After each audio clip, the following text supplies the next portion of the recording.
Chapter 3. The Luxembourg was a blaze of flowers.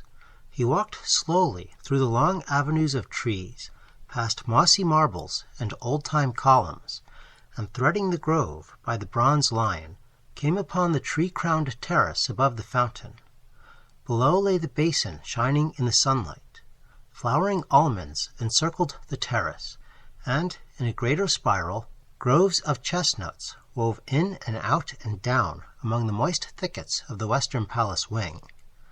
At one end of the avenue of trees the observatory rose, its white domes piled up like an eastern mosque. At the other end stood the heavy palace, with every window-pane ablaze in the fierce sun of June.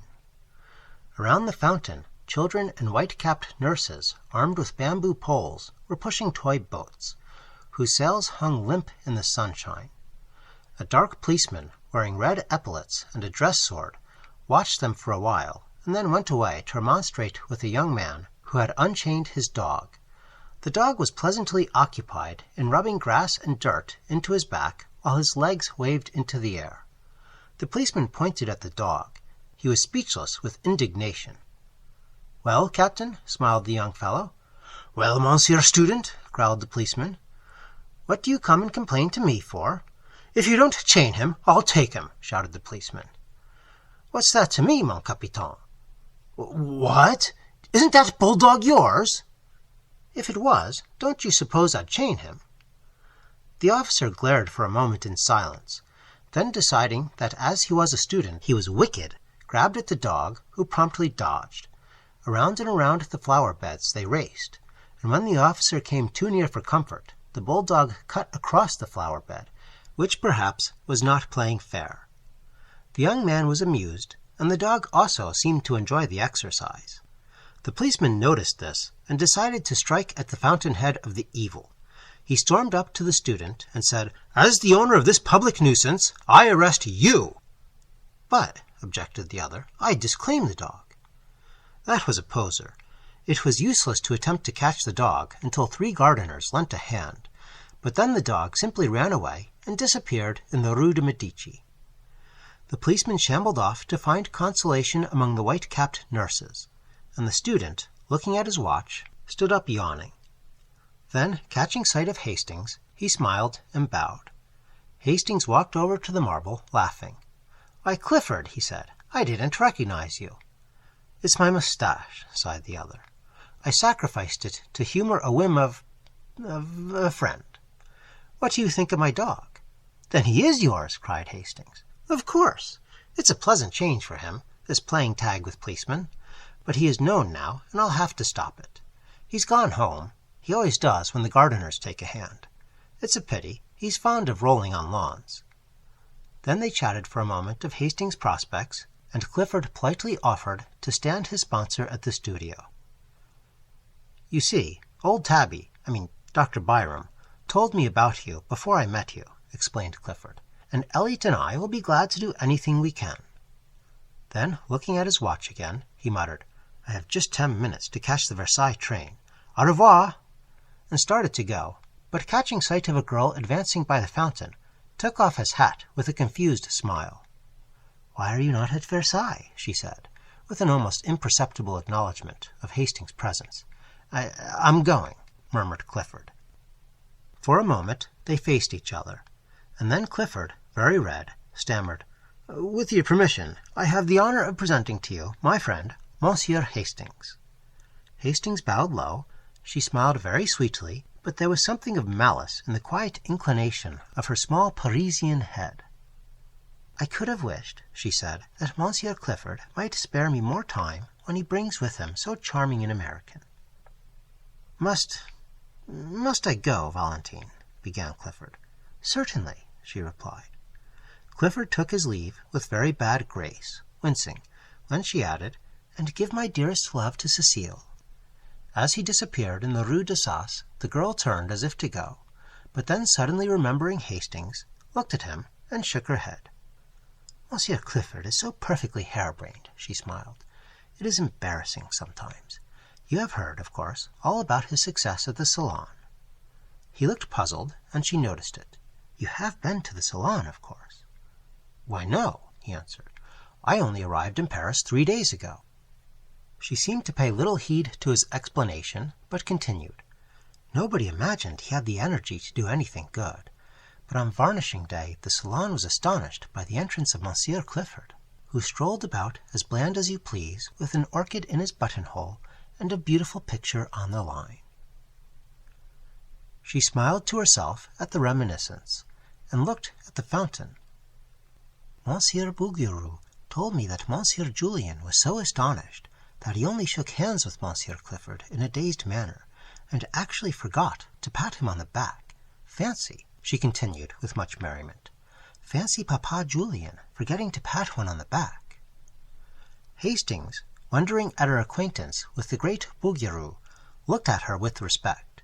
"May I ask," he said diffidently, "whether you are a pupil of Bouguereau?" "I," she said in some surprise. Then she looked at him curiously. Was he permitting himself the liberty of joking on such short acquaintance? His pleasant, serious face questioned hers. "Tiens," she thought, "what a droll man." "You surely study art," he said. She leaned back on the crooked stick of her parasol and looked at him. "Why do you think so?" "Because you speak as if you did." "You are making fun of me," she said, "and it is not good taste." She stopped, confused, as he colored to the roots of his hair. "How long have you been in Paris?" she said at length. 3 days, he replied gravely. But surely you are not a nouveau. You speak French too well." Then, after a pause, "Really, you are a nouveau." "I am," he said. She sat down on the marble bench lately occupied by Clifford, and tilting her parasol over her small head, looked at him. "I don't believe it." He felt the compliment, and for a moment hesitated to declare himself one of the despised. Then, mustering up his courage, he told her how new and green he was, and all with a frankness which made her blue eyes open very wide, and her lips part in the sweetest of smiles. "You have never seen a studio?" "Never." "Nor a model?" "No." "How funny," she said solemnly. Then they both laughed. "And you," he said, "have seen studios?" "Hundreds." "And models?" "Millions." "And you know Bouguereau?" "Yes, and Henner, and Constant, and Lorenz, and Puvis de Chavannes, and Dagnon, and Courtois, and all the rest of them." "And yet you say you are not an artist." "Pardon," she said gravely. "Did I say I was not?" "Won't you tell me?" He hesitated. At first she looked at him, shaking her head and smiling. Then of a sudden her eyes fell, and she began tracing figures with her parasol in the gravel at her feet. Hastings had taken a place on the seat, and now, with his elbows on his knees, sat watching the spray drifting above the fountain jet. A small boy, dressed as a sailor, stood poking his yacht and crying, "I won't go home! I won't go home!" His nurse raised her hands to heaven.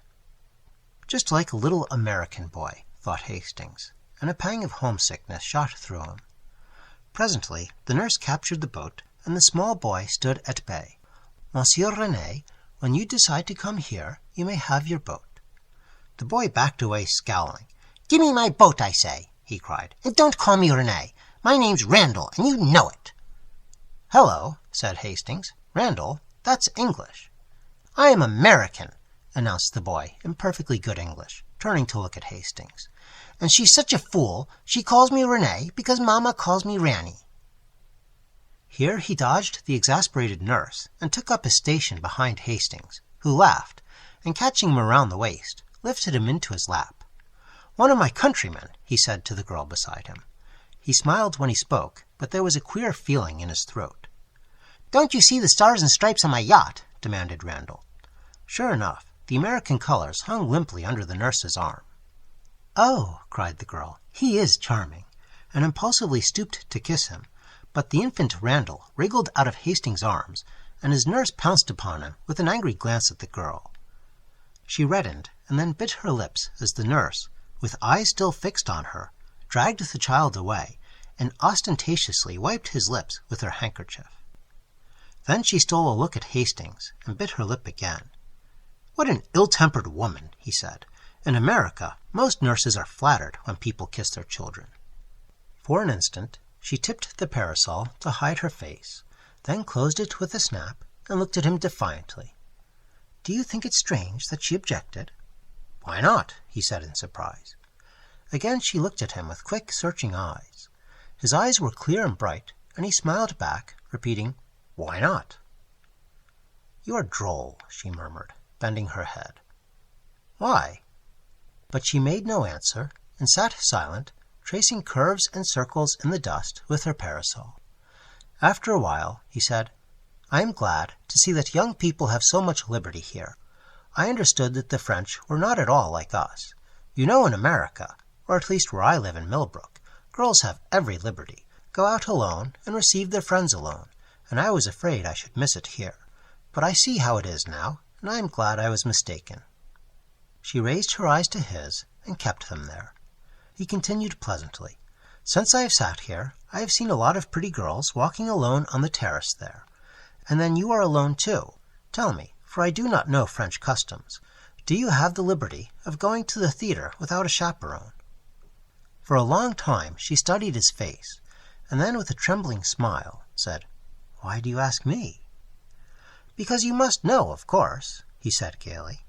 Yes, she replied indifferently, I know. He waited for an answer, but getting none, decided that perhaps she had misunderstood him. I hope you don't think I mean to presume on our short acquaintance, he began. In fact, it is very odd, but I don't know your name. When Mr. Clifford presented me, he only mentioned mine. Is that the custom in France? It is the custom in the Latin Quarter, she said with a queer light in her eyes. Then suddenly she began talking almost feverishly. You must know, Monsieur Hastings, that we are all en poussant gêne here in the Latin Quarter. We are very bohemian, and etiquette and ceremony are out of place. It was for that Monsieur Clifford presented you to me with small ceremony, and left us together with less.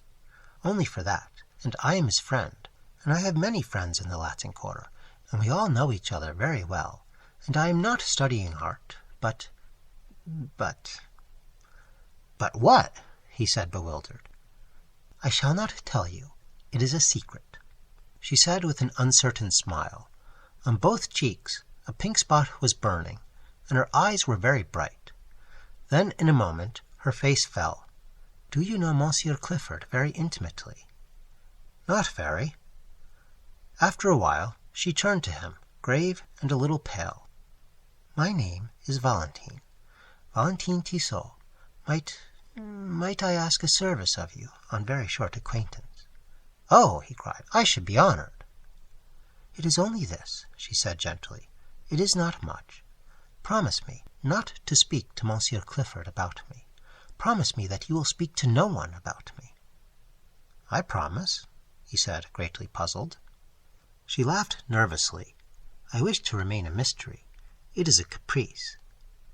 But, he began, I had hoped that you might give Monsieur Clifford permission to bring me, to present me, at your house. My house, she repeated. I mean, where you live. In fact, to present me to your family. The change in the girl's face shocked him. I beg your pardon, he cried. I have hurt you. And as quick as a flash, she understood him because she was a woman. My parents are dead, she said. Presently he began again, very gently. Would it displease you if I beg you to receive me?